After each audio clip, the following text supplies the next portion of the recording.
Hi, it's Olivia, and today I'll be doing a review of the poetry collection, The Sun and Her Flowers by Rupi Kaur. I'd be surprised if you didn't know about Rupi Kaur's other poetry collection, Milk and Honey. It's extremely popular, and just so you know, I also adored this one. It's why I was so excited to pick up The Sun and Her Flowers. I had very high expectations for this. Now, I'm not going to just start talking about it. I have a whole separate review on Milk and Honey. It's got almost... It was one of my earlier videos, so it's like I've come full circle. It's been like a year now making these videos. Anyway, beside the point, this is broken up in a similar way to Milk and Honey. This one I think this one had 5 chapters. Milk and Honey had 4, and that is one of my favorite parts about both of these poetry collections. I will say, just to get this going, I didn't like this nearly as much as Milk and Honey. Milk and Honey was, I don't know, more impactful and more just, it packed a much harder punch to me than The Sun and Her Flowers, and I ran into a couple different things that I didn't particularly like about this one, but that doesn't mean that I didn't like it overall. I enjoyed it. I gave it a 3 out of 5 stars, but I know to a lot of people 3 out of 5, like, that's when you start to think negatively about a book.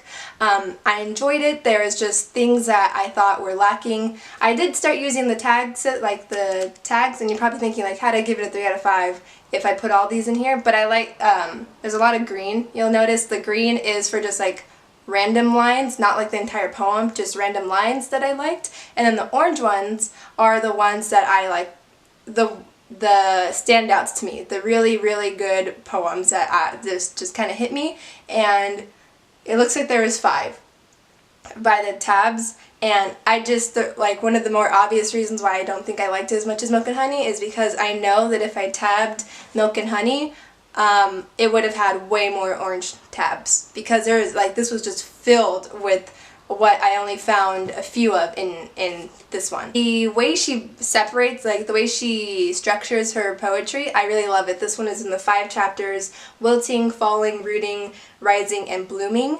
And of those ones, Rising was my favorite. I loved the Rising chapter. And I think in Milk and Honey, my favorite one was the last chapter, which is the healing. Just their Rising was really good in here. And also, another thing I love from both of them, but also in this one, really excellent, just really beautiful pictures. The little drawings that she has for her poetry is so beautiful and simplistic, and I love it.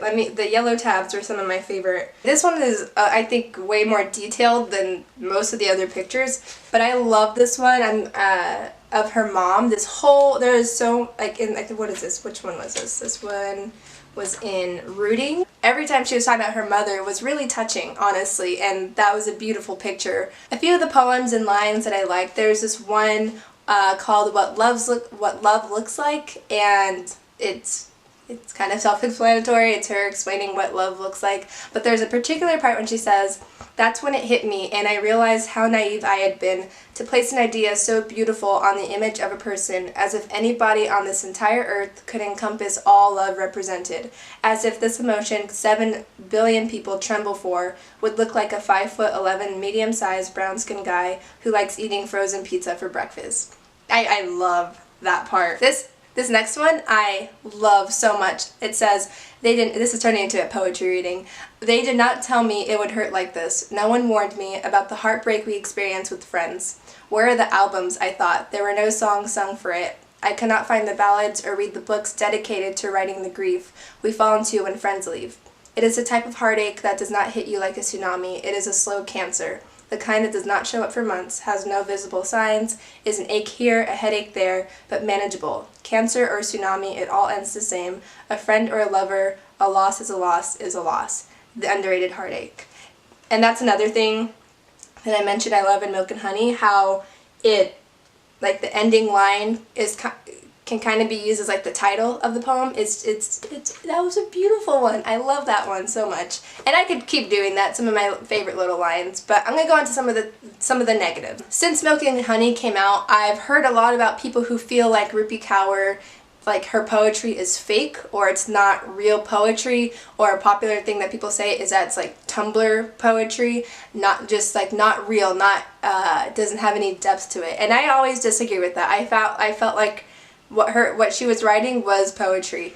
But I do feel like for the first time I kind of understood why people were saying that with this one, because there were a lot of like one-liner poems and they really didn't mean much, or I feel like either they should have been elaborated or they just kind of count as a quote. I didn't really see them as poems, and it started it felt repetitive. I'd have to reread that, Milk and Honey, but I can't tell if she used some of the same lines in poems from the first one. I could be wrong, but I felt like I was familiar with some of them. Also, a lot of the one-liners and the really, really short pieces felt like something anyone could write. It wasn't really anything special. And I think that's why I kind of took in my time with this as opposed to Milk and Honey. I read that in one night and like an hour or something. But The Sun and Flowers I read over a few days, like a chapter a day. And I don't know, I felt like I was kind of just breezing past a few of the pages, if you know what I mean. It wasn't as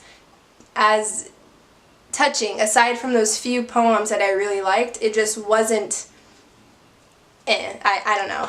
Anyway, I think that's where I'm going to end this. To summarize, there's a couple of lines and a couple of poems that really stood out, but overall, it didn't really stand out, especially in comparison to Milk and Honey. And so I give this a 3 out of 5 stars, and yeah, if you read it, let me know your thoughts. If you loved it, if you just didn't like it at all, let me know, and I will see you in another video. Bye.